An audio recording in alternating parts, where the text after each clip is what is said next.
Cité.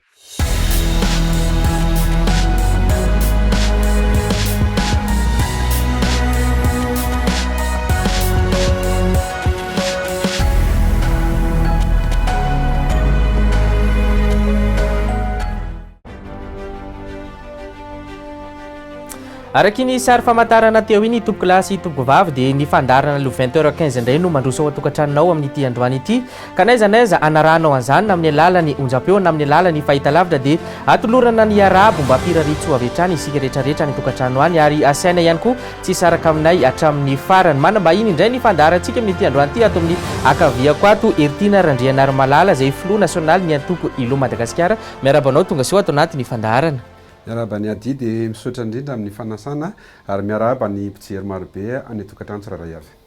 Raha ny endrika ao dia efa tsy vaovao tsony amin'ny akamaroan'ny olona angamba fa ny vaovao amin'ny vahoaka malagasy zao dia ny ity ilo Madagasikara ity na ny intégrité loyauté objectif pour Madagasikara afaka azavainao anatin'ny fotoana fohy hoe inona mariny ity ilo ity inona zavatra voizina ao anatiny ity antoko politika ity. Marina tokoa zany ady satria ny ilo Madagasikara dia antoko teraka volana vitsivitsy zay. Ny fanalavana azy moa mazava ho azy satria ny ilo fahafantaran'ny olona n'izany rehetra n'izany ilo zany dia menaka. Zany hoe zahay zany le tsy andraraka ilo mbiandoha. Ny ilo dia intégrité fanlazaina teo, loyauté, objectif pour Madagasikara. Zany miteny reo litera telo reo ho an'ny Madagasikara. Manontany ianao hoe inona ny tena zavatra ho ataonareo zany misehatra ao anatin'ny resaka politika. Mazava ho azy moa zany fa tsy maintsy manana ny vina ianao raha antoko politika mijoro zany tsy maintsy manana ny vina ianao ary zarainao amin'ny lafiny anankitelo izy dia ny foezaka, ny antonony ary ny lavitrezaka. Ka idirantsika lalina moa zay rehefa avy eo fa manana vina foezaka tokoa zay ankehitriny fa raha ho an'ny ilo Madagasikara manokana dia mba hampiavaka anay amin'ny antoko izay efa misy na ny zokony na ny zandriny na ny eo anelanelany dia nametraka code d'honneur zany code d'honneur zany akoatry ny etika politika dia fitsipika mba hifampifehezanay mba tsy iovaova mba hanana fijery mahitsy ary mba hanana fisainana tena tia tandrazana hitondra marina le tena fampandrosoana Madagasikara. Nanomboka tamin'ny oviana moa no niforony ity antoko politika vaovao ity amin'izao akatoko ny fividianana izao mety marina mametra-panontaniana ny tokantrano any hoe manohana an'izy saminy andany amin'izy ity ilo Madagasikara ity. Tsara fipetraka le fanontaniana iady. Tsara fipetraka satria iaho hoe asana fifandrifinjavatra na hoe tena izay tokoa ny lahatry ny zanahary tao anatin'le izy fa tany amin'ny volana marsa zay dia efa niketriketrika nahandro an'ity zavatra ity ary teraka moa izy volana vitsivitsy lasa izay roa volana lasa izay fanandrify tokoa tamin'ny ataontsika hoe calendrier électoral angamba raha izay ny tianao hitsina kokoa dia manandrify amin'le fifidianana filoham-pirenena zay ho avy fa izay manokana aloha tsy dia nieritreritra an'izany tsy nanao kajikajy an'izany fa mpanetretena ny homana kosa izay na mahantoko politika dia hoe tsy maintsy miseritsika na hoela na hoaingana ao anatin'ny fifidianana ary ny tena nieritreretinay ary tafiditra ao anatin'ilay tanjona foezaka teo dia ny fifidianana be ny tanàna sy ny fifidianana mpanolotsain'ny tanàna. Izay zany ny foezaka nieritreretinay nefa rehefa nijerena moa zany ilay calendrier électoral mivoaka toa ny fifidianana filoham-pirenena no mialoha ary be mpivohy indrindra sy be mpiresaka indrindra ankehitriny. Na izany na tsy zany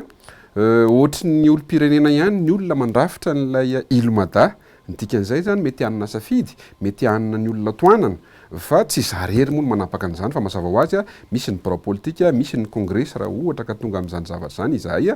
dia tsy maintsy izay zany no manapaka an'ilay satria ny kongresy nasionaly aminay ny rafitra faratapany manapaka an'izay ho tapahany antoko ao anatin'ilay izy. Tsy azo laviny zany manakaiky dia manakaiky ny fifidianana filoham-pirenena ankehitriny ary be dia be nefa hitantsika mipoitra, miseho, manazava ny mety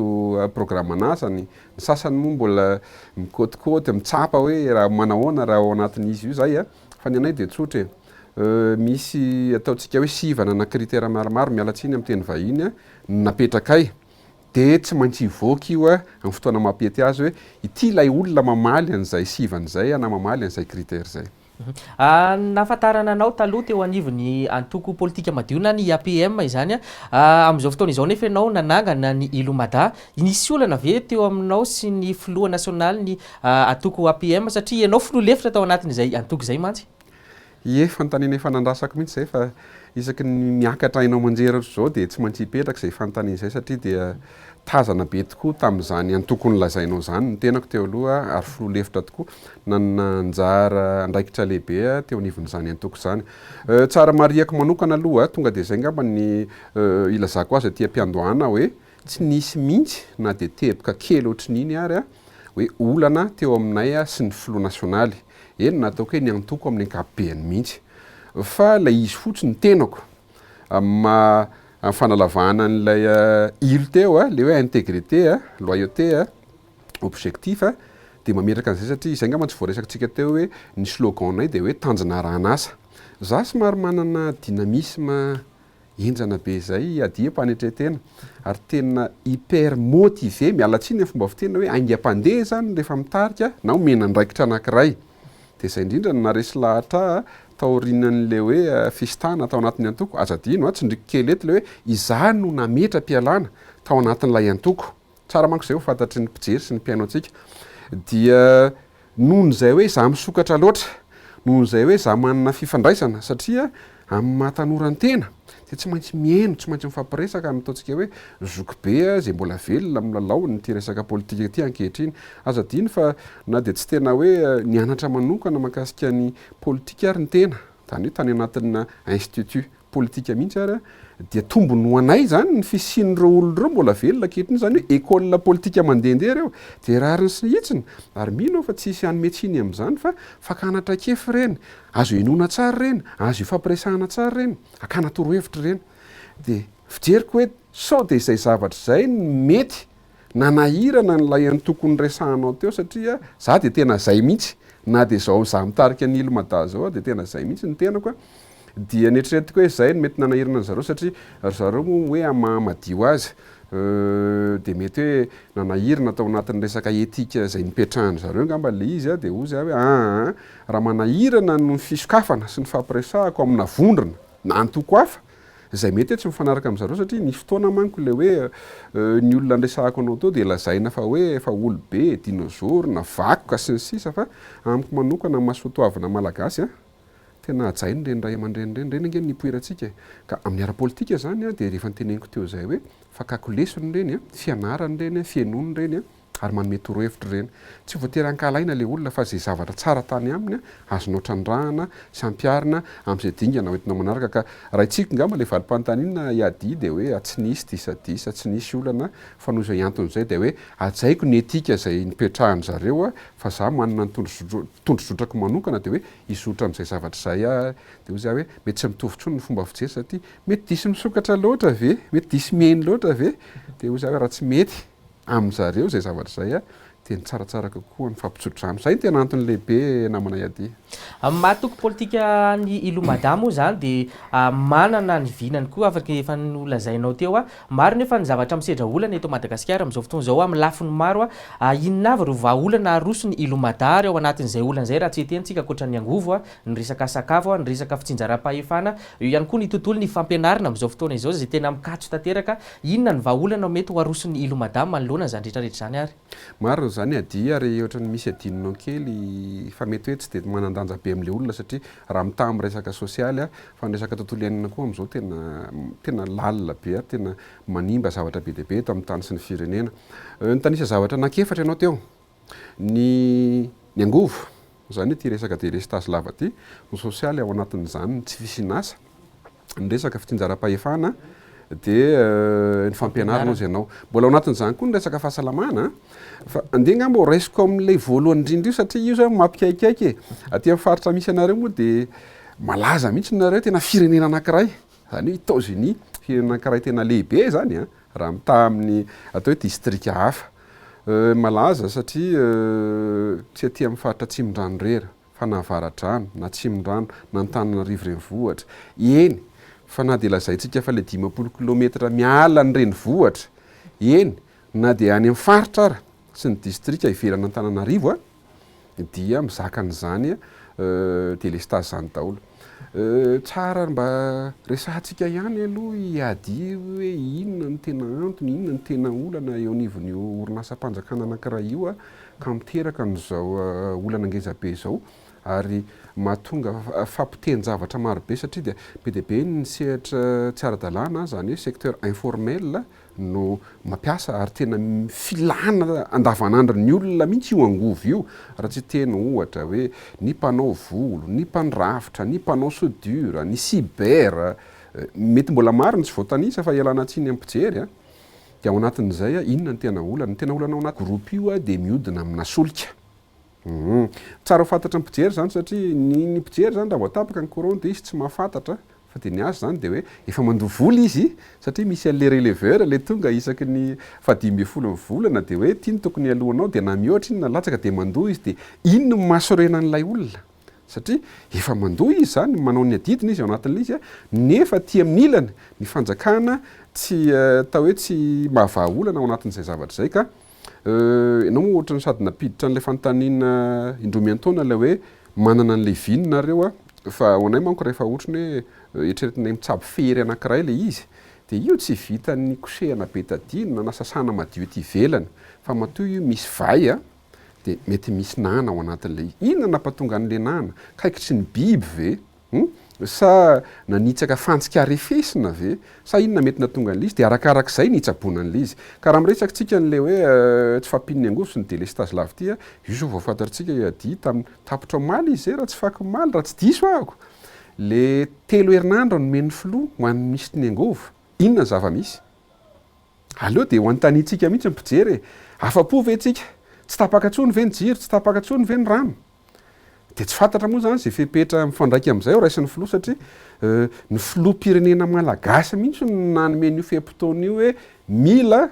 fahafahanao tsy misy tsony ao anatin'ny 3 herinandro andriamatoa minisitra tao anatin'ny vahoaka marobe sy ny efitrano ngezabe anankiray ity délestage ity fa mampikaikaiky rehefa mampikaikaiky ohatran'inge izy dia mandratsendrika an'zareo ao anatiny hoe adia azadino zay ka raha za kosa aloha ny eo amin'ny toerany dia mba rariny sinitsiny raha nitodika amin'ny manokana mandray monsieur le ministre fa aonao aingana io nefa inge io tsy miankina monsieur le ministre rery tsy miankina amin'rery io fa misy paramètre be dia be zany mampatonga ny ohatran'izao ka aminay zany izy io rehefa misy ny fijerevana vahaolana akaiky indrindra amin'io dia nenay zany ny fidirana any amin'le terme technique moa le izy ady le hoe transition énergétique angambany ny vahaolana akaiky indrindra aloha raha miresaka ny angovo sy ny délestage itsika kehitriny zany transition énergétique zany hitantsika akaiky indrindra angamba ny resaka hoe ny plaque solaire manaraka ny éolienne ary ty tena ngezabe koa ty fa tsy fantatritsika azo trandrahana ao avaty angovo koa nge i vagy le onjan-dranomasina azo trandrahana zany ankoatra ny resaka nucléaire moa zany mbola zavatra lalina be fa ao anatin'ny viny zay vinam-piarahamoniny île MADA io moa zany zay ady mba miala amin'ilay hoe mety anaovan'ny sasan'ny plagia na hoe ny copie-coller dika mitovy ao anatin'ilay izy ho avy ny fotoana manokana tena hoe iresahanay anio vinam-piarahamonina ny île MADA io fotsiny fa me campagne anao satria nanome olana ianao dia nanome vahaolana tao anatin'ilay izy efa singy zay minitondranay mety ho vinam-piarahamonina ny île MADA tsy ho an'ny androany rery fa ho an'ny taona rehetra manaraka eo milohany hidiry antsika amin'ny olana manaraka anisan'ny olana mbola menjady amin'ny jirama amin'izao fotoana izao ny fitokonana ireo mpitatitra solika ireo ihany koa zay nanome hatramin'ny 2012 ny volana aogosta izao andoavana ny volan'izy ireo zay mitetina hatrany amin'ny 14 milliard de ariary zay mbola tsy voalona nomboka ny volana april lasa teo raha iverenana kely nefa ny 2 herinandro tany aloha zay nanambara ny ministra fa mila eo amin'ny camion mpitatitra 100 solika eo ahafana mamatateraka ny olana fatapahanjiro aiza koa zany rehetrarehetra zany tsy fa izy mitantana ve sa fametrahana vina meloa ka tsy tanteraka araka ny tokony ho izy zay le teneniko anao teo hoe arakaraka ny vai hotsaboana no hitondrana n'ilay fanafody ao anatin'ilay izy tafiditra ao anatin'ilay fanazavako teo ihany satria ny fotoanantsika koa moa manapetra dia ezahako ny hitondra fanazavana ao anatin'ilay izy miteny ianao hoe fiara-pitatitra solika aniza le fiara-pitatitra solika iza ny mahazo tombony amin'ilay fampiasana n'ilay fiara ary maninona ny tsy maintsy io termika io zany hoe tsy maintsy mandeha amin'ilay solika foana zany no ezahanao apetraka fa maninona raha nijery tsikelikely nanana fotoana lavabe ny fitondram-panjakana sy ny ministera zay miandraikitra an'izay maninona tsy novahany zany araka ilay tenenikonao teo hoe afaka miditra tsikelikely tsika amin'ny transition énergétique satria ny hydraolika manko somary lavitrezaka kely ny rian-drandro nazahoana an'ilay herinaratra ireny tena tsara fa sainga na ny fotoana na ny vola na ny olona miasa amin'le hanao an'le izy anatanteraka an'le fototra firasangeza-be ary mbola long terme le izy izay no mahatonga ny reto hoe tsy misy vahaolana fa tsy io misy hoe le président de io termique io foana de mandefa groupe ny ankilany mandefa groupe ny ankilany azadio ny adia io groupe io misy ofany lafo de lafo ny ofany io moa tsy fantatra na isan'andro na isam-bolana fa mino fa raisiny zareo isam-bolana ka ny fandraika le izy tamin'ny fotoana nanomezan'ny filoham-pirenena n'ilay toromarika ho an'ilay ngaministra dia nietreritra zany ngaministra hoe hijery solution parallèle ao anatin'le izy de misy karazana mialatsiny fomba fiteny ohatry ny karazana intimidation ihany le izy ankolaka hoe ary mbola tantara hafa ty fiparitahana document administratif ataontsika hoe secret namany secret d'état ihany eto amin'ny tany sy ny fireneny ity fa soroana tsara zany fanaizana zany sorana aloha fa de maritaka amin'ny vaovao mba tsara fantatra ny fiarahamonina koa le izy ao anatin'le izy fa de za hoe rehefa hoe handray sy hijery fepetra hafa zany ny ministra sy ny ekipany ao anatin'le izy de rehetra miteny mbola misy an'reto arereretsy voalohanareo iny zany ny fanairina mijanona aminay ihany nareo fa za mitady fepetra hafa izay zany ny fandikako azy manokana ao anatin'le izy fa sarotra angeny eo amin'ny toeran'io ministra io sarotra angeny eo amin'ny toeran'io tompona anaikitry ny jirama io zany adia zavatra telo ny hitako mifameno ao anatin'izy eo ny arabola eo ny lafin'ny teknika eo ny resaka fitantanana zany hoe tsy misy zavatra mandeha irery ao anatin'le izy fa ningezabe ao anatin'le izy kosa aloha fitantanana satria raha mihaino anao ny tenin'ny filoham-pirenena tamin'le ladinika farany teo de hoe 1400 milliards d'ariary ange subvention mena an'izany jirama zany adia vola ange zany 1400 milliards d'ariary tena nanosofinao raha maneno mihitsy no maheno an'izany zavatra zany de satria za ty tanindrazana za mitsinjo anareo fa ity olona ity izay nomena direktiva no iantefan'ny rihatra nohatry ny hoe any zany ilay olana no mipetraka fa tsy any ny olana no mipetraka fa amin'izay teneninao zay de misy tompona andraikitra marobe no tompona andraikitra ao anatin'le izy ny fitantanana ny ara-teknika ny arabola ka io misy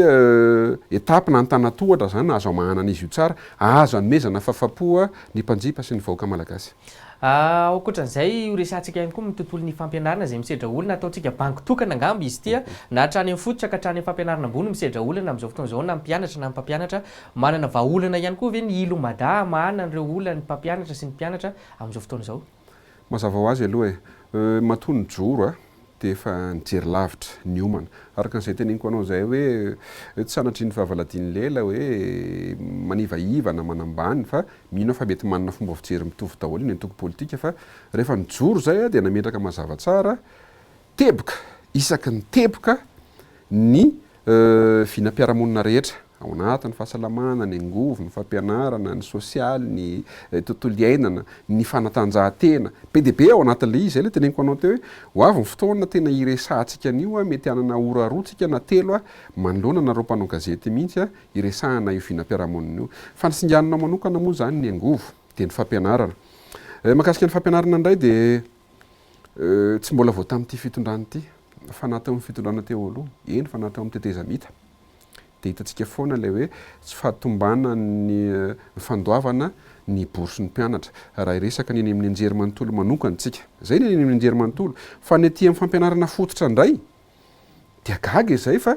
na ny fitondrana teo aloha raha fa nametraka n'izany ataontsika hoe paikady politika zany le hoe tokony tsy handoa vola ny fampidirana mpianatra sy ny fampianarana amin'ny ambaratonga fototra zany hoe any amin'ny EPP zany variana nefa zay rehefa ray volana na ray volana sy tapany aorian'ny fidiran'ny mpianatra de be debe reo ray aman-dren'ny mpianatra mitaraina be debe reo ataontsika hoe sekoly miteniny tsy fafaliny ny ray aman-dreny ao anatin'le izy de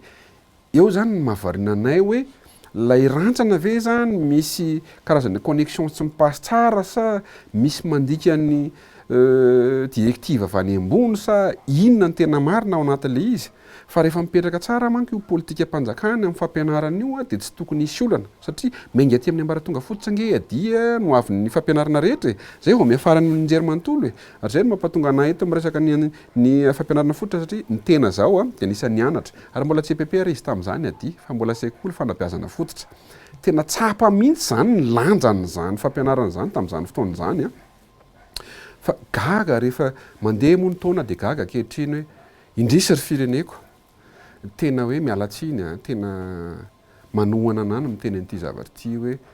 tena hoe ny vahoaka faran'izay tena sahirana tokoa ataontsika amin'ny fonteny le hoe ny vulnérable isisa no mampianajanaka amin'izany sekolim-panjakana na ny EPP izany. Inona ny anton'izany? Aleo anjarantsika tsiraray avy no mitsakosako mandinika an'izany zavatra zany, mety hoe nisy politika tsy mipetraka tsara tao anatin'le izy. Zay zany raha mahakasika ny ataontsika hoe ny ambaratonga fototra manokana, fa ny vahaolana moa raha iresaka ny any anatin'ny vinam-piarahamoniny ilo MADA ianao dia zay manana vahaolana mahakasika an'io fa mity tohizana amin'ny fanjakana hoe raha io tsy ny sekoly fanabeazana fototra rery fa na amin'ny ambaratonga faharoa fototra ara eny fa hatramin'ny lycée ara manana vahaolana ny amin'io zay mba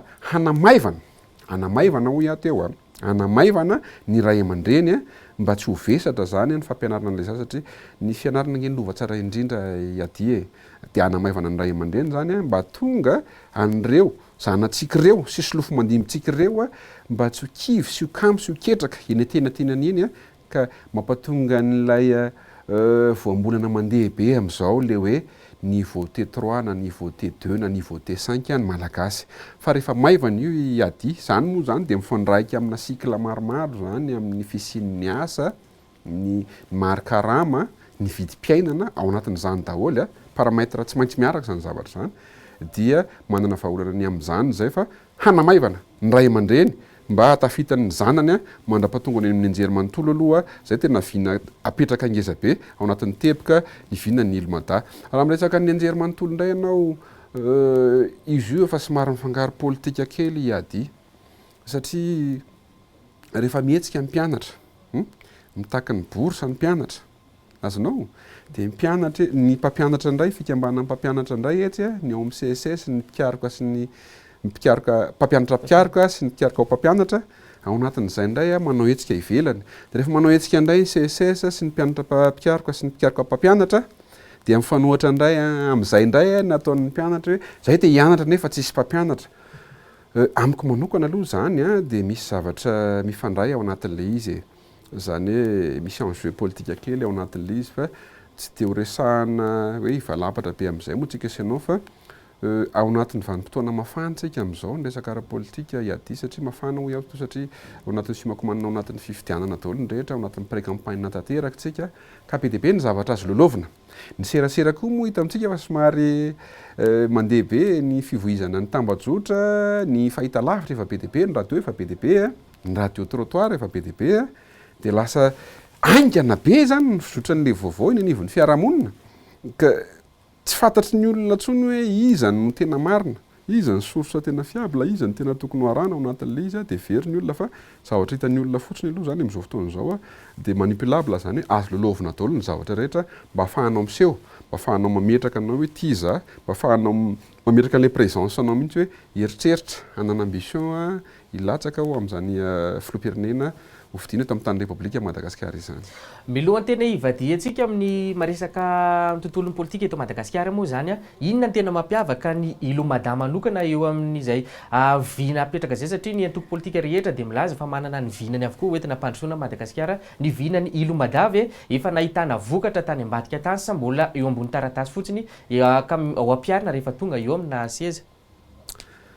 Tiako be zay fanontanianao zay ady tena le hoe ny vinany ilo MADA ve izy ianao ao anaty taratasy fotsiny dia mipetraka ho arsiva sa efa nisy zavatra nitanterana tao anatin'le izy. Azo adino aloha iady fa ny zavatra soroatanay dia iainanay. Raha miteny zany zay ao anatin'le sloganay hoe tanjona rahanasa dia mametraka karazana chronogramme tety-andro mihitsy izahay hoe eto katretotsika ity no atao ary dia misy mari-pandrefesana mihitsy hoe vita sa tsy vita dia eto katreto zao ny atao. Zay fanontanianao zay mantsy araka le nambarako anao teo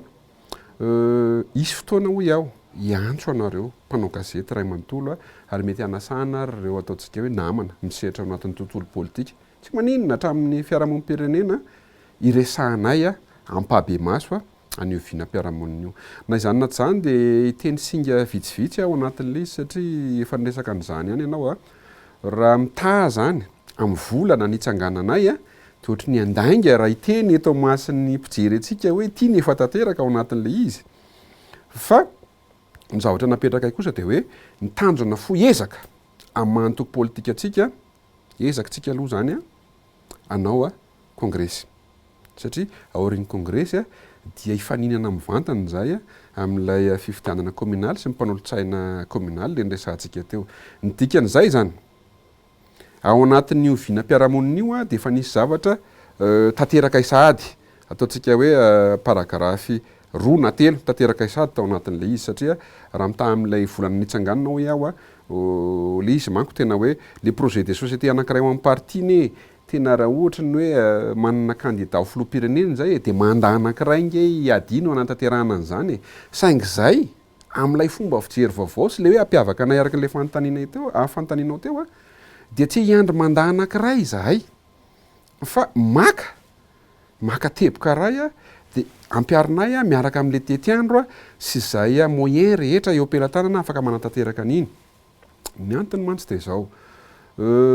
izahay sanatry ny vavaladiny lela tsy manilika n'ilay zoko ray aman-dreny ao anatin'le izy satria tena ajainay loloavinay ho tampony loha ny resaka sotoavina malagasy ny fanajana n'ireo ray aman-dreny ireo fa niezahanay zany mba anome taratra kokoa ny fanaovana politika izay efa maloto sy ratsy adia satria anao zany amin'izao vao hitany olona iny mpanao politika mahery mpanao politika ianona mpanao politika dia zavatra ratsy avy hatrany ny ao andohan'le olona maninona moa ny politika ny olotona ohatran'izany maninona ny ratsy ohatran'izany za zany tsy teny olona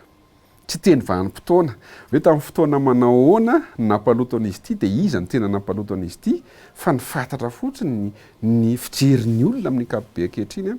dia tena maloto ny tontolo politika izay ny singa lehibe anankiray nanosika anay hoe andaontsika hipotra andao hisehatra dia mametraka mazava tsara an'ity antoko ity ity ny vinam-piarahamonina hoentana dia mametraka tetiandrotsika ahafahantsika manatanteraka ny vinam-piarahamonina io ka anatin'izay mampiavaka anay izay ohatra zany dia hoe raha ny salatona ao anatin'ny birao politika sy ny coach ny coach mantsy ny anay zany no misahana ny resaka faritra région dia ny coordonnateur no misahana ny resaka district zay zany raha ny rafitra tsotsotra ao anivon'ny antoko dia tsy misy salatona mihoatra ny 50 ao anatin'le izy aloha iady zay tsy nametra an'le izy zay tsy misy fitsipika mazava hoe tsy maintsy salatona zao fa rehefa mahita ny olona ny anatin'ny tambajotra serasera rehefa mahita ny olona ny nivon'ny fiarahamonina eny anatin'ny haino manjery dia hoe lina izahay te hiditra izahay dia azavainay lay fisinay sy lay le inona moa sy ity ny hijoroanay anatin'le tontolo politika mihitsy satria rehefa voazava ny saina rehefa resahanao izy dia ay ve zany ny ao anatin'ity parti politique ay ve zany ny ao anatin'ny politique ka ezaka tsy kelikely izay zany mba hitondra n'ilay pratika zany hoe lay fomba fanao politika vaovao satria ny antom-pisin'ny antoko politika aloha iady tsara ho fantatra fa na tiana na tsy tiana ao anatin'le izy dia tokony hisehatra izy miresaka fifidianana zay aloha zany voalohany indrindra ary misy activité be dia be raha tsy resaka afatiny hoe sensibilisation ity moa zany ny akaiky indrindra fifidianana filoham-pirenena dia tokony misehatra zany ny antoko politika amin'ny sensibilisation électorale hoe ora olona andana mariny ndana misoratra anarina io nivon'ny fokotaninareo hoe ao ve ny anarinareo anatin'ny lisy mpifidianana ary ny mampiavaka anay fantelony dia zao lay tanjona raha nametraka tanjona zany zay adia ao anatin'le izy ataontsika hoe nanomboka teo amin'ny volana mai no makaty dia ampanetretena no iresahana amin'ny mpijery antsika fa mba tratranay hatrany amin'ny 20 hatrany amin'ny 70 daholo ny tanjona satria nametraka zao zay adia ampanetretena tsy manana mpanohana ara-bola mbola ny tsy paipaika mbola ny droit d'adhésion mbola nina moa ity ny motivation'le olona zany hyper motivé mitovy amiko daholo ny membre ao anatin'le izy na ao anaty birao politika na ny mpikambana tsotra ireny no entanay mampandeha lay antoko ankehitriny ka anametraka zao zay tany amin'ny voalohany hoe mila siège tsika satria zany ny antom-pisin'ny antoko tena siège zay nametraka ndray tanjona zay le tanjona rahana azy hoe mila matériel informatique tsika ao anatin'io tetratra zany tanjona zany mametraka indray zay hoe ahoana nina moa ity ny matériel de bureau ao anatin'io tetratra zany dia ainsi de suite zany mandeha miandalana zany ny nina moa ity ny tanjona apetraka le antoko mba ahafahanay mandrefy isaky n'izay vita ka ametrahanay an'izay imaza lay antoko zay hoe zay kosa tsy mitovy amin'ny fomba fanaony mahazatra le antoko politika hoe rehefa mafahapahana tahaka ny teo amin'ny 2009 ohatra iady mipotra daholo ange ady ty karazana toko ny fikambanana ny plateforme mialatsiny aminareo fa mipotra daholo de ankehitriny koa mitady hitovy amin'izay zavatra zay io fa mafapana mamofofo na tsy fantatro na mety ho tetezamida tsy fantatro na mety ho inona fa mipotra daholo na ny exase te ny exases te ny antoko zay ataotsika hoe misy moa efa hosokajinay ho vakoka mihitsy aza ny antoko sasany misy efa envay efa ela be de iny fa mipotra tsy maninona zany tsy manakana an'izany izahay fa zao kosa rehefa mba mijoro zany ny rivotra vaovao entinay mitsoka satria tanjona angezabe apetraka ao anatin'le izy le hoe renouvellement de la classe politique tsy moro zany ary tsy nilo mada reny ny avitan'izany iatsonay ny antoko zay ataotsika hoe mitovy fomba fijery aminay zany mba hifanindran-dalana anatanteraka n'izany tepoka angezabe zany ka izay zany tsy te ohatran'izay hoe rehefa misy ahatra mafapana de mipotra de rehefa mangatritsika de tsy mipotra fa izay manana karazana PTA na plan de travaux annuel mazava mihitsy de miasa foana miaina ange ny antoko ady miasa ange ny antoko izay no mampatonga an'lay linty lay sympathisant na mpiambana ao anatin'lay antoko motivé fa raha tsy zay no mifanohatra am'izay fa hoe rehefa misy fifidianana zay vao tena ohatrany hoe miasa sy miaina zany le antoko anankiray de manao congrès eto de mitsidika ato fa izahay zany mandritry ny taona ity mo voatahiry ny horonatsary de aloha ngamba ataontsika fa volombelon'ny tantara ny horonatsary zay atao aminao iadia fa tsy resaka zavatra marotsika eto amin'ny fahitalavitra efa natsidika teo ihany fa anisany andray anjara ao anatin'ny fividianana communal sy mpanolotsain'ny tanàna nareo amin'ity fividianana ity hatramin'izao nefa mbola tsisy resaka mihitsy ny mahakasika an'ity fividianana be ny tanàna na mpanolotsaina ny tanàna ity aminareo ilomada manokana so de fanaovana tsindrio falavo sahady ary ny fividianana ny antoko zay akoatrany eo amin'ny fitondrana ilatsaka be ny tanàna ny tsy fanasiana resaka azy ity sy ny firisona meloa ao anatin'ny fividianana filoha-pirenena io tokoa tena mahavariana iady satria nahoana zay antoko ilomada manokana mieritreritra hoe natao tsinitsinona raha maivanina satria zay zany ny andry teo anatin'ny proposition CENI hoe mba ho tafiditra ao anatin'ny proposition CENI koa teo aloha le teo aloha lay calendrier électoral zany fividianana be ny tanàna sy mimpanolotsain'ny tanàna fa izy moa zany le taty arina io vao navoakany ny olona zany variana ady ankehitriny aty amin'ny hoe fividianana filoha-pirenena hany hoy aho takona daholy ny zava-misy rehetra zay miseho anivon'ny fitantanana ny commune urbaine Antananarivo raha tsy rehetra iresaka tsika ohatra afatsy ny fako misavovona ange ny fako ady ny fisavovonan'izany fako zany ange miteraka fahasimbana tontolo iaina maro isan-karazany miteraka aretina maro isan-karazany miteraka fiparitahany voalavo qu'important zany am'zareo ny lalana raha tsy resaka tsika ny amin'ny boriboritany faharoa boriboritany voalohany io moa izy zao efa manao fa le panneau de signalisation hitako de hoe ny ministera miasa ao anao zay no hitako ao anatin'le izy de ho zay hoe tsy ny commune urbaine zany misahana an'ity zavatra ity fa ny ministera zay hitantsika moa tamin'ny conseil des ministres tany alohatany nanapaka an'izay hoe misy travaux d'urgence atao asana mpimaso ihany koa ho an'le hoe fiatrehantsika fiomanantsika amin'ny lalao nosy ve fa zany zavatra zany amiko iady tandrevaka io lalana iny efa ela mipotika mitoa zay hiditra amin'ny fifidianana be ny tanàna sy mimpanolotsain'ny tanàna dia efa mba mahafantatra aloha ny tokotany ilalovana inona ny tiako atongavana amin'izany mahafantatra hoe iady ny source financière miditra amin'izany commune urbaine zany hoe ny vola miditra ao anatin'izany commune urbaine zany tsy resaka tsika afatsy ny parking tsy resaka tsika afatsy ny tsena tsy resaka tsika afatsy ny ofan'ireo ataotsika hoe fotodrafitrasa PDP any commune urbaine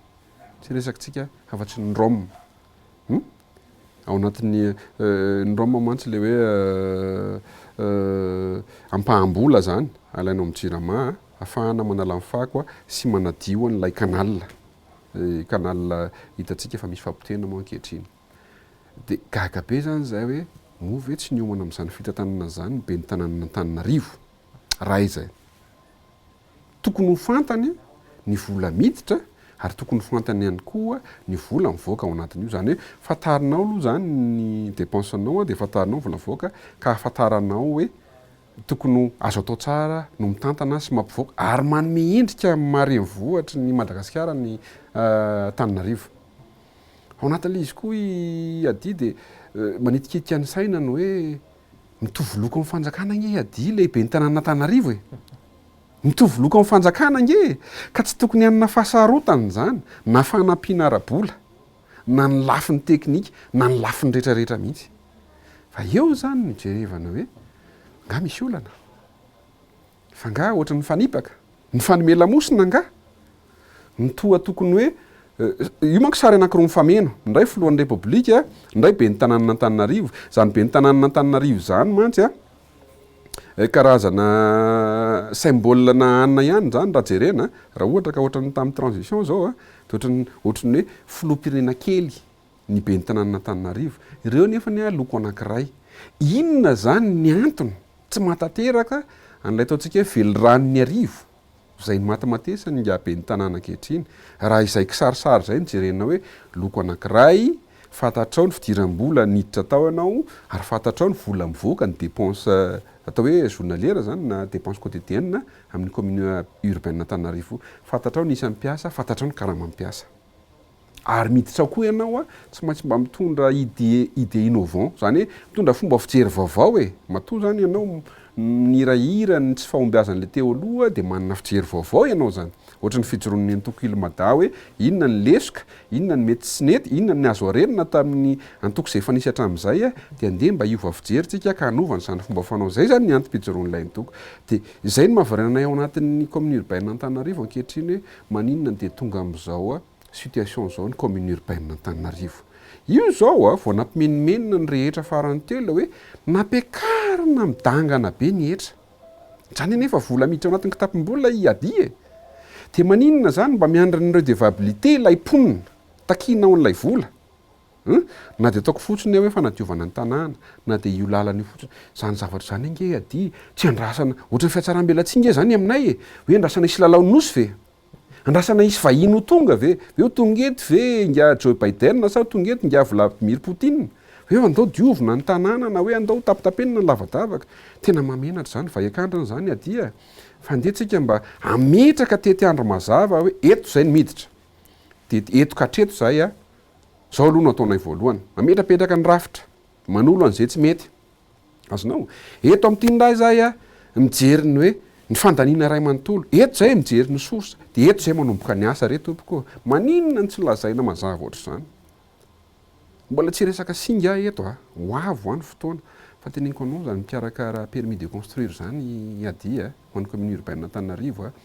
na ny ataontsika hoe mampiditra rano satria mandalo ny commune manko izy io tena tatara zany procédure zany. Fa maninona ka izy io tia mba sosokevitra tena terre avy aty amina MADA. Maninona ohatra ny permis de construire? Maninona raha miantsony za mino fa misy tompona andraikitra ny serasera misy direction serasera. Maninona raha mampiantso ny mpanao gazety ray manontolo ianao dia afisena isaka ny boribory-tany anaovana tamtamma mihitsy hoe rehefa hanorina trano ray tompoko dia zao daholo ny fitsipika, zao mètre carré, no alignement, ainsi de suite. Maninona ny tsy ampahafantariny olona loatra zany fa io manko arakaraka ny tsy ahafantaran'ny olona an'io no miteraka an'ilay kolikoly ady. Satria ny olona maika tia hanangana trano izy dia maika dia mandeha amin'izay ilay fomba fanao malagasy zay ohatrany efa zary lasa kolontsaina moa izy ankehitriny ady zany mbola antom-pijoroan'ny MADA daholo zany ady mbola be dia be zany ny asa sy dingana miandry anay ao anatin'izy ity fa tsy mankivy zany fa hijery ny tanàna faramandimby sy hijery ny firenena no antom-pisian'ny MADA. Fanontaniako roa avy hatrany ngamba mahery tao anatin'izay resakantsika izay sao sary verina ary ny amin'ny fifidianana be ny tanàna sy mpanolo-tsaina ny tanàna ny amin'ny taona ho avy zao ka olona avy eo amin'ny fitondrana indray nipetraka ho be ny tanàna tsy mametraka olana amin'izay ve nareo rehefa miresaka fividianana dia miresaka ihany koa ny lisym-pividianana sy ny senia amin'izao fotoana zao ho anareo MADA afa-po ve anareo ny amin'ny vokatra azony senia amin'izao fotoana zao zay raika ambin'ny folo tapitrisa ny olona voasoratra ao anatin'ny lisym-pividianana raha 3 ambin'ny folo tapitrisa ny tanjona napetraka. Raisiko amin'ny nametrahana ny larana mihitsy ilay fanontaniana teo iady. Voalohany izy ianao hoe tsy manana olana ve nareo raha ohatra ka mbola olon'ny fitondrana na mitovy loko amin'ny fitondrana ihany no eritreretina. Ndeha tao hoe mbola baraingo no tafapetraka amin'izany toerana zany. Aminay MADA manokana iady izay zany tsy resaka olona no olanay. Fa rafitra anankiray rafitra ny anankiray ho ao aminao teo dia ny resaka fomba fitantanana dia ny fametrahana amin'ny politika mazava amin'izay hoentinao ahita tanana na io ny commune urbaine na io tonga dia ny firenena malagasy amin'ny ankapobeny mihitsy zany hoe inona ny paikady mazava hoentinao ka ahafahan'ny olona mandrefy zany hoe ny vokatra raha mitaha amin'ilay teo aloha. Ny tiako atokavana amin'izany dia zao PDP manko no voasaringotra sy voasitona amin'ity resaka loko ty ady hoe ny mena, ny lorange, ny mavo, ny etsetra. Fanaizanana zany aloha mba manararaotra ampijery eto androany hoe izay manokana satria efa miparitaka be io karazana phénomène loko io dia izay aloha zany ampanetretena ny resana fa zay dia mampiasa ny atao hoe gold, ny lokom-bolamena na ny doré aussi sika amin'ny teny frantsay. Io zany mba hitanay ampiavaka manokana satria rehefa nijery andreo resana teo aloha reo dia hoe andao mba hivoaka kely mihitsy tsy maninona zany fa mba hitovizanay amin'ny antoko hafa zany hoe lokom-bolamena na ny doré na ny gold ny mampiavaka anay manokana. Iverina amin'ilay fanontaniana teo amin'izay tsy fantatro hoe inona no mari-pandrefesan'ny olona zany ankehitr'io iady raha ho avy izy anatanteraka andatsabato raha raisitsika manokana ohatra ny fifidiana be ny tanàna sy ny mpanolo-tsaina. Io dia tsotra be, voizitsika anatin'ny tambazotra serasera, voizitsika ny anivon'ireo fiarahamonina maro isan-karazany, hitantsika zany anatin'ny hainy vakijery isan-karazany fa maloto ny tanàna. Migrevy daholy ny fiarakaretsaka migrevy, etsy ankilany mahazo fahalalana ny taxi moto, tsy fandriampahalemana etsy tsy fandriampahalemana eroa. Ny lalana etsy ny fampitehan'ny lalana sy ny karazany ny etra izay nampiakarinao midangana be tsy fantatro aloha fa raha za manokana no anontanianao dia ozy hoe izay zavatra takin'ny fiarahamonina amin'ny ankapobean'izay andeha izay no entiko mari-pandrefesana rehefa iny za andeha ao anatin'ilay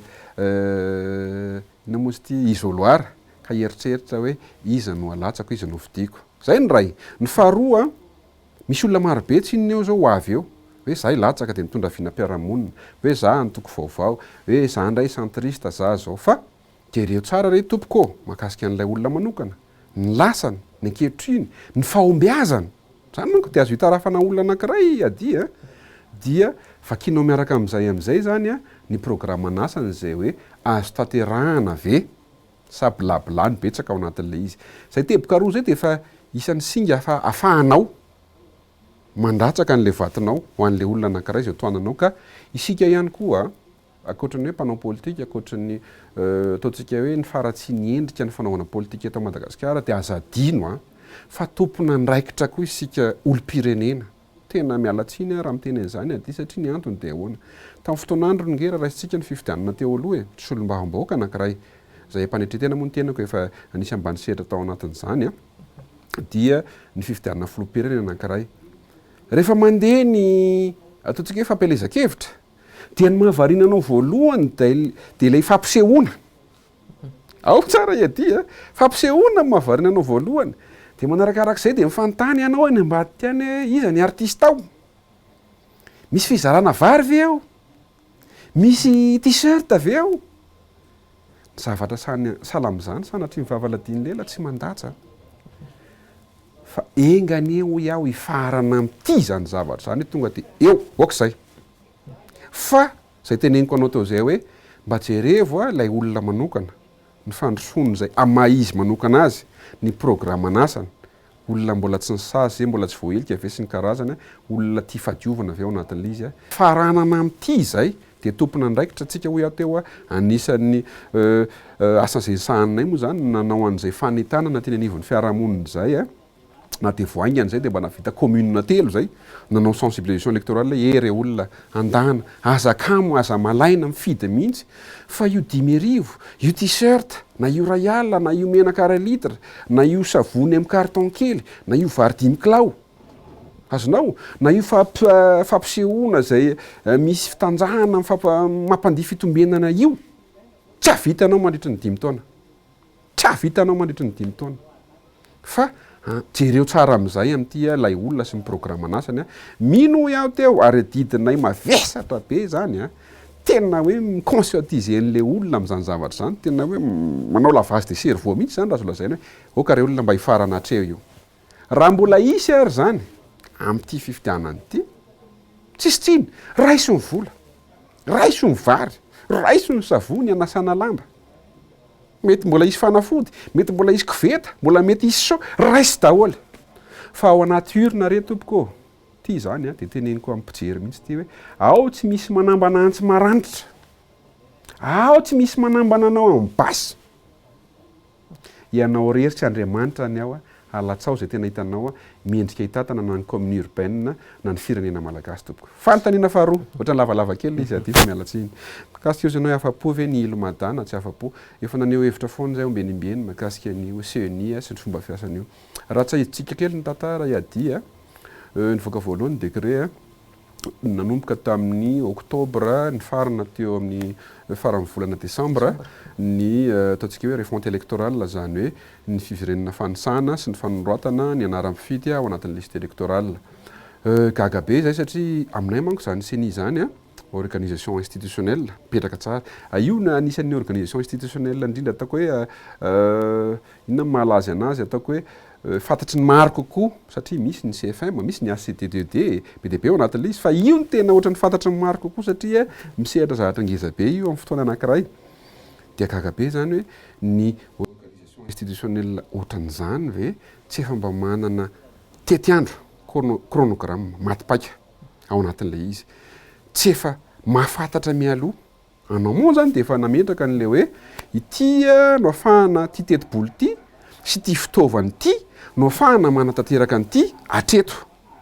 Azonao amin'izay ilay izy amin'ilay fomba fiasanay ilay vaovao. Dia gaga tapitra ny taona 2024 iady nitarina ilay izy. Nandeha ny volana janvier, nandeha ny mars, tonga hatraty amin'ny mois de juin. Io moa zany ilay izy nikatona définitive ilay izy navoaka zareo teo tamin'ny 20 juillet teo, raha tsy diso ny fitadidiako. Endrika ray izay mialatsiny, ohatran'ny hoe masika be raha miteny izay amin'ny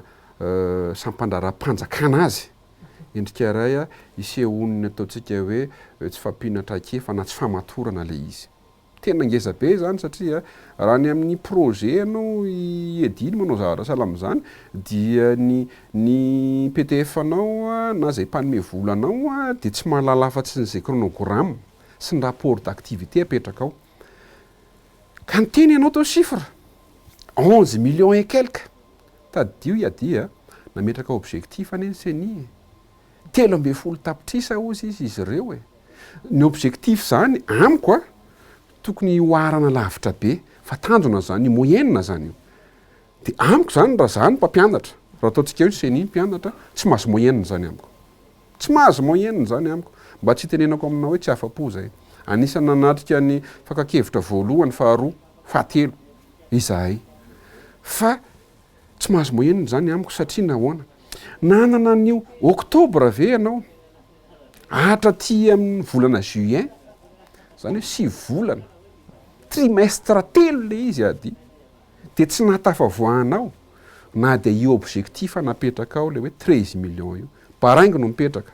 Inona ny olana? Vola ve? Olona ve? Fitaovana ve? Sa misy pression politika zay ataontsika guillemets kely hoe misy ve zany sa tsy misy? Ny fantatra fotsiny aloha dia azo raisina daholo ireo lafin'ilay niteneniko teo satria ny antony dia zao raisiko ohatra fotsiny ohatra satria io ny akaiky antsika nge ady eto amin'ny faritra Analamanga raha tsy diso teo aloha teo tamin'ny fifidianana filohan'ny Repoblika tamin'ny taona 2024 3 600 et quelque tsy tadidiko tsara ny aorinany no mpifidy voasoratra anarana. Tena variana iady raha nijery an'ilay lista isaky ny faritra navoaka ny CNI farany telo hoe reto zany ny liste électorale définitive ao anatin'ilay izy dia niena ho 3 300 000 et quelque ny teto amin'ny faritra Analamanga manokana. Gaga zany hoe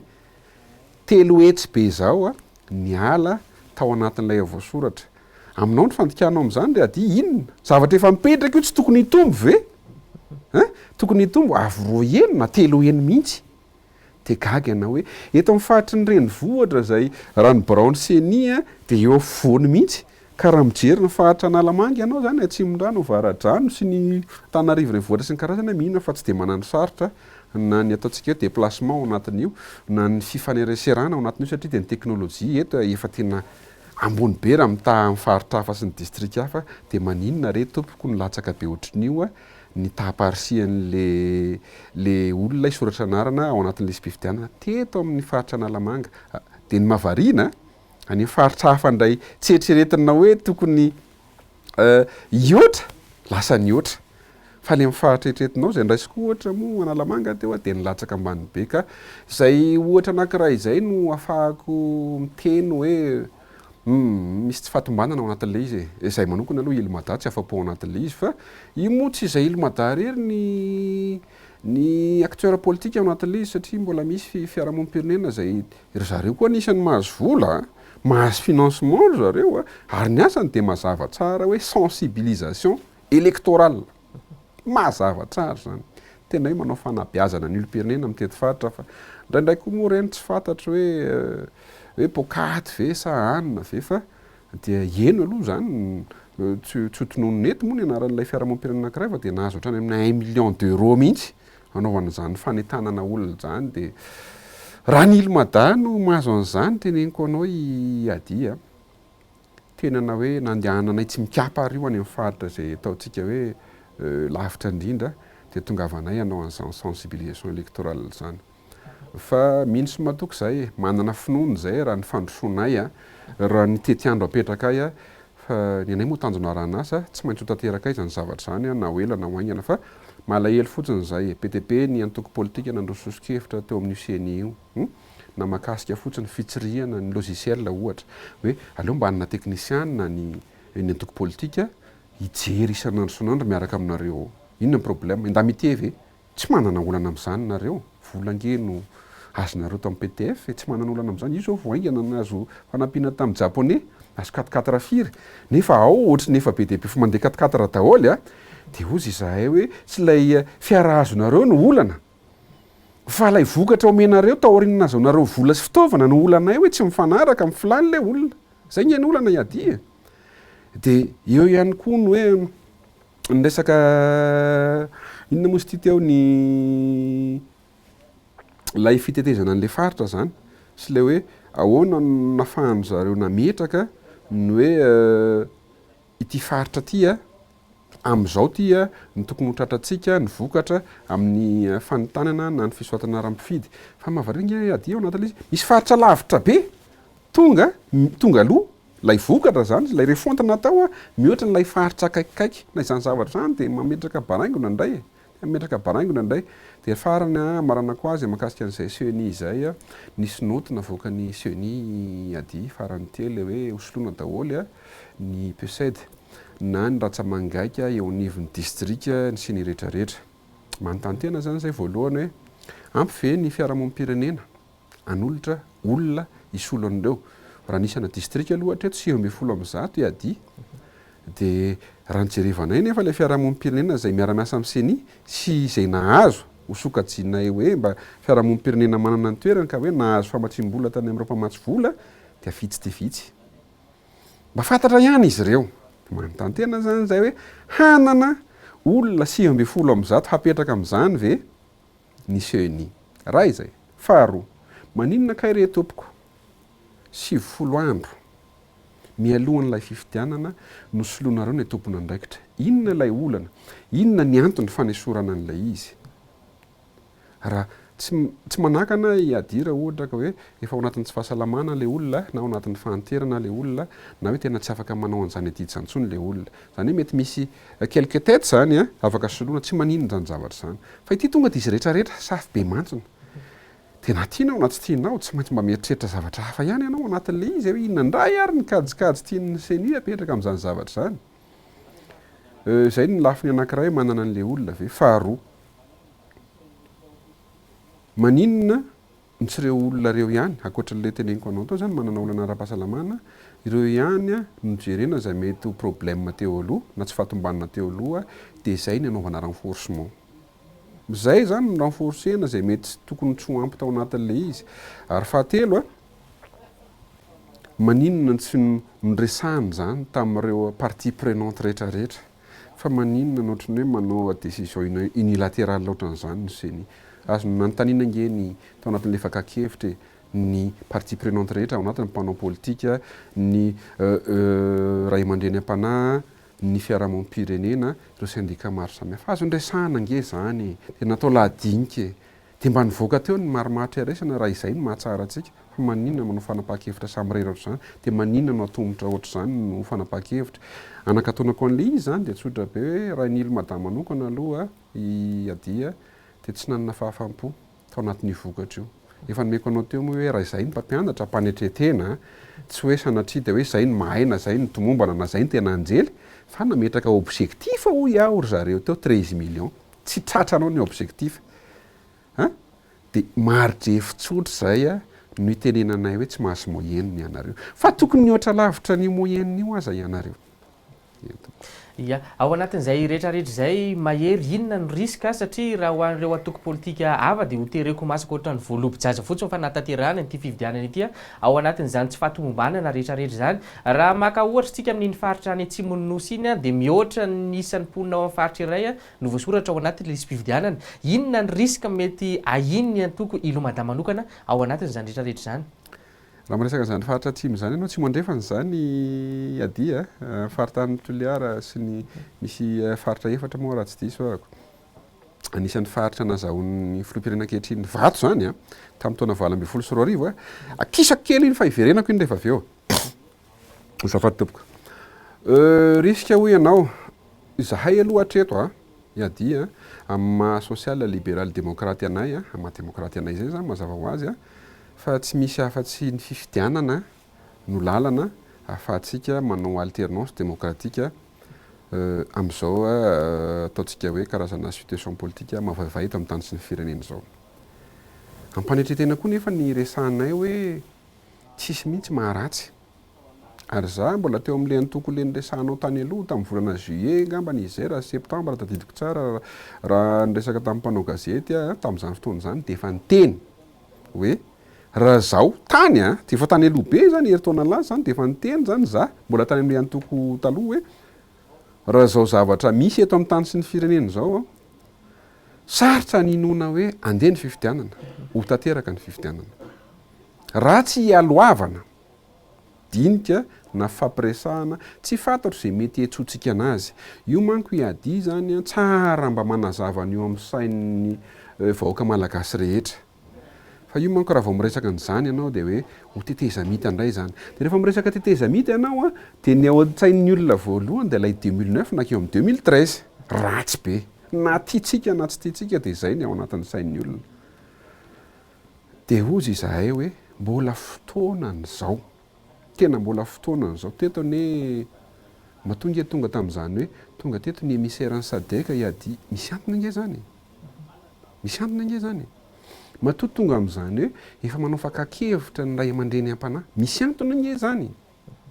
re olona reo efa mahita n'lay hoavy efa mahita ny zavatra mety hitranga sy lay riska ny teny riska maka mavesatra be efa le teneninao teo efa mahita an'izay daholo matory hoe miantso hoe ndo mba inonay ny hevitra reo ary reo anankiroa ny resahako anao teo reo tsy ny avy ety ivelan'ny fitondrana ihany ny resahan'ireo fa nantao anatin'ny fitondrana hatramin'ny fiarahamonim-pirenena hatramin'ireo finoana maro isan-karazany efa ny fampiresahana daholo matoa zany reo ankoatry ny ilo madama manokana matoa zany reo no efa mienvisager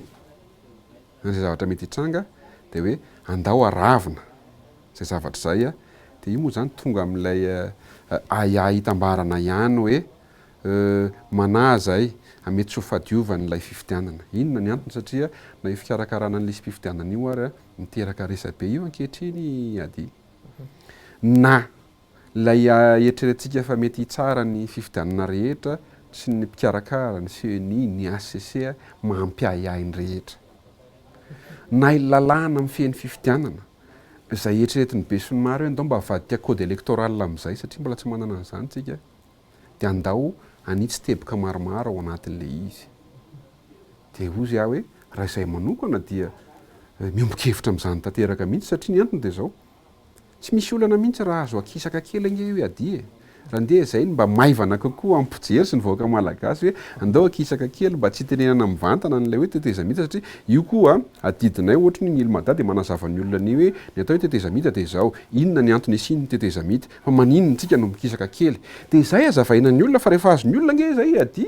tsy manana olana amin'izany ny olona fa lay endrika ratsy tamin'ny taona 7 tetezamita makato amin'ny 13 ny mbola ambi ao an-tsainy ny olona ary zay ny mila formatena ao anatin'ny sain'ny olona inona ny logiciel hoentina ho mafana an'izay zavatra zay dia tsy misy afa-tsy ny fanazavana hoentina ohatr'izao ihany ka ny risika ho ianao raha irisotsika lay 9 novembre fifidianana filohan'ny repoblika premier tour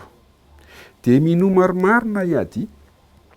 satria na ny ankila n'lay lazaintsika fa ataontsika hoe antoko manana maizy azy ankehitriny dia efa nilaza mihitsy amin'ny hainy vakitsery rehetrarehetra fa zaranay azy izy milatsaka ho écrasenay ny pomba ny fitondrana sy ireo miaraka amin'ny ray manontolo koa dia efa miteny hoe azonay amina 10 na 10 isanjato ny premier tour mba azonao sary a-tsaina ve iady ny fifandonana zany hevitra anankiroa zany zay le risika ngeza be zay enjana nge zany ianao dia mieritreritra fa ny ankily ny anaiky ny andany ny anaiky ho fisorohana an'izany indrindra re tompoko ny antony mampatonga ana ilmada zay singa ao anatin'ny antoko politika maro izao karazany zay dia mitovy hevitra aminareo koa ndao resahana aloha miteboka vitsivitsy eny fa na dia tsy nohajainareo ary reo ataontsika hoe teboka 17 recommandation 17 zay naperaka ny union européenne ao anatin'ilay izy fa ndao kosytsika samy malagasy mba iresaka hoe kitio aloha reto mety ho teboka 3 4 5 aminay aloha zany dia 5 no hitanay ngeza be ao anatin'ilay izy singa ao anatin'izany zany lay hoe avaiza ny source de financement anao raha ho an'ilmada manokana sy le hoe tokony tsy misy tsony reto karazana support de communication fizarazarana nreto hoe vary menaka koveta so t-shirt etsetra etsetra singa ao anatin'le izy daholo zany sy ny famaritana mazava n'le hoe atraizakatraiza ny pré-campagne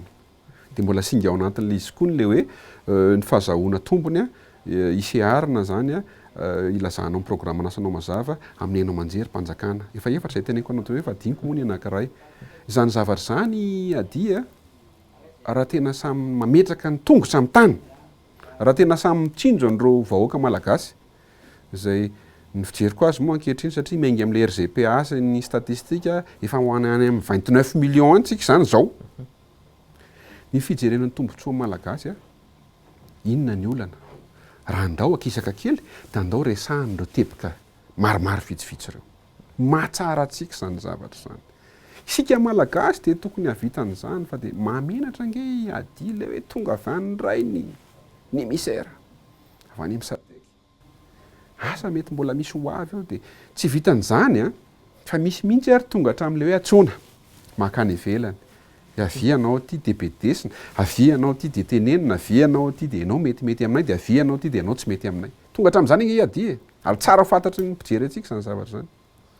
fa isorohana n'izany zavatra zany hoe ny ankila no miteny hoe écrasenay ianareo satria mety manana maro-pandrefesana koa zao zareo amin'ny popularitéany dia ny atao fitondrana miteny hoe lasa nay 65% na 70% premier tour mba azotsika sary a-tsaina ve mety ho firehitra n'izany zavatra zany dia izay le sorohana mialoha ny antony nitenenanay hoe tsara kokoa na latabatra boribory na lavalava na rectangle ny fampiresantsika fa ny idéaly isika malagasy mamano io teboka vitsy nge ny fampiresana dia andao kisaka kely io tsy olan'izany 4 taona 5 taona ary tsika ihany ny transition tokony 48 mois ary efa équivalent na mandat anankiray ary tsika ihany ko inona ny olana raha kisaka kely ny atsika manko le zay le teneniko anao teo le sary ratsy zany tonga dia miazakazaka hoe miady seza sy ny karazany fa raha ho an'ny ilmada manokana re tompoko satria zay dia manana ny tena hoe le atsotsika teo hoe fitavatany-drazana ao anatin'le izy dia mba mitsinjo zay na ny taranaka faramanimby ao anatin'le izy fa matoa ianao mijoro matoa ianao manao politika dia mba manana sosikevitra manana vahaolana tsy ny ianao kory ny tsara indrindra tsy ianao kory ny idéaly indrindra tsy ianao kory ny tena hoe masina indrindra ka mba hifampizarana le izy ampisehatra mba afahantsika mijery vahaolana iarahana mba tsy halatsaka ambanin'izao amin'izao stady misy atsika zao mba tsy halatsaka ambanin'izao tsony ny toe-karena malagasy sy ny fahasairana malagasy ankehitriny. Maraparana antsika azy amin'ity androany ity mahery satria miazakazaka dia miazakazaka ny fotoanantsika na ireo ihany koa anisany nanao sonian'ilay charte de bonne conduite teny amin'ny FES sao mba endrika hoentina ampandriana fotsiny mety endrika ataontsika hoe adetrano isy eto Madagasikara ny fanaovana sonian'iny charte de bonne conduite iny ao anatin'izay fifandonana ny lazainao zay ihany. Marina zany ady satria dia misy teboka folo angambany izy iny raha tsy diso ahako ary ny vakina dia ny adina hevitra nandraisana anjara misy antoko politika lehibe ao anatin'ilay izy ao anatin'ny fitondrana ao anatin'ny ivelany izay toko matanjaka izahay ao anatiny ary mba hisorana in'Andriamanitra lehibe zany ny considération napetraka n'io ataontsika hoe organisation internationale ray io no mba naka ny hevitray ny haino anay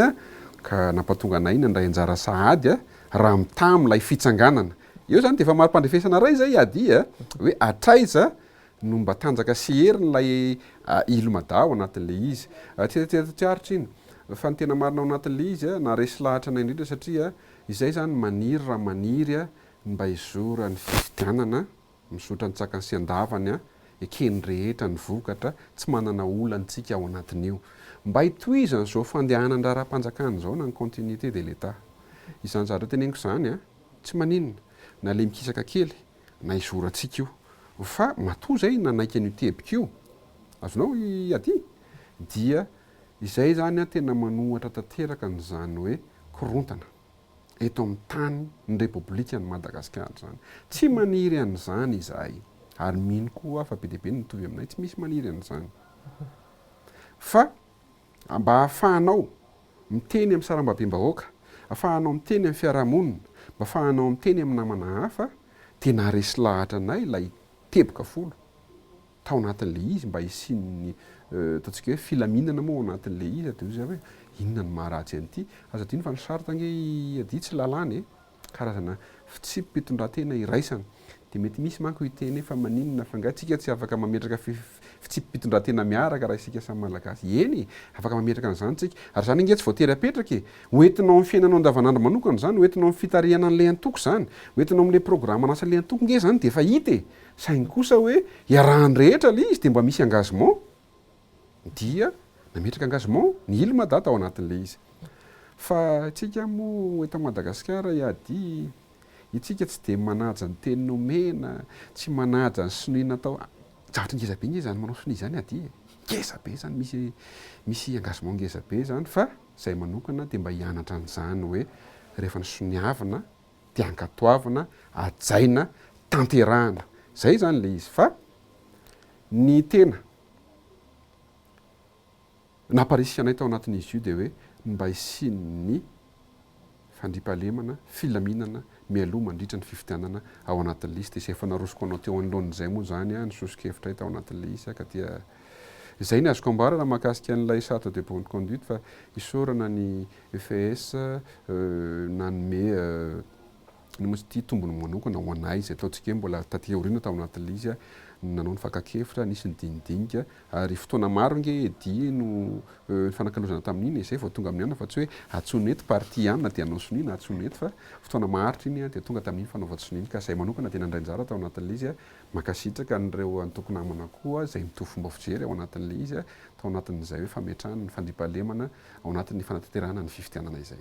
Ankasitrahana manokana ianao mahery izay filo nasionaly ny ilo mada ny vahiny teto amin'ny fandarana le 20h15 ilo mada aloha zany tamin'ny fanasana izay nomenareo ary eto dia manentana ny vahoaka malagasy mba hametraka fatoriana tanteraka amin'izao ataontsika hoe rivotra politika mialohan'ny fifidianana izao ary mba hay hametraka an'izany hoe safidy tena marina safidy mahitsy safidy ao anatin'ny famakafakana sy ny fandalinana tsara izay olona sitraka ao sy ny tianao hitantana ny firenena na hitantana ny commune urbaine izany ka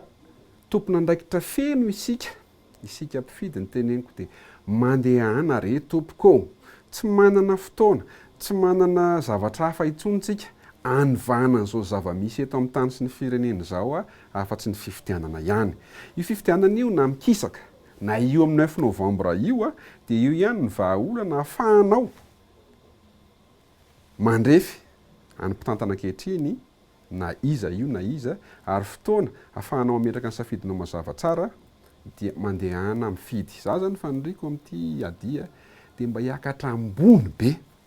ny taparisihany mpifidy amin'ity satria izay ihany ny vahaolana ahafahantsika hoe manova an'izao zavatra misy zao. Fa aminay manko tsy dia izay koa ao anatin'ny maha-demokraty anay izay tsy pomba n'ilay fidinan'ny ndalambe, tsy pomba ny korotana araka n'ilay teneniko anao teo fa io no ataontsika hoe processus démocratique dia mandrisika ny olona izay ao anatin'io ary izay moa efa nanao fanentanana koa tao anatin'ilay izy fa engany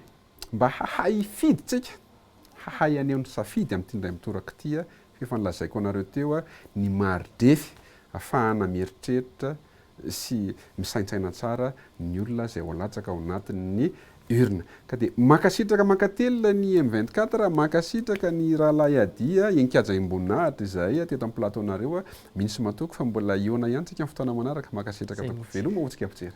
Dia ny havatra noentin'ny Heritiana ANDRIANARIMALALA izay filoha nasionaly ny ilo mada iny ihany koa no anakatonantsika tanteraka ny 20h15 tamin'ity androany ity. Ho anao izay maniry te hivahiny ato anatin'ny fandarana dia azonao atao ny miantso ny laharatarby 038 12 00 878 na mandefa mailaka ihany koa amin'ny rédaction m24@gmail.com dia mametraka ny veloma indray ary tompoko.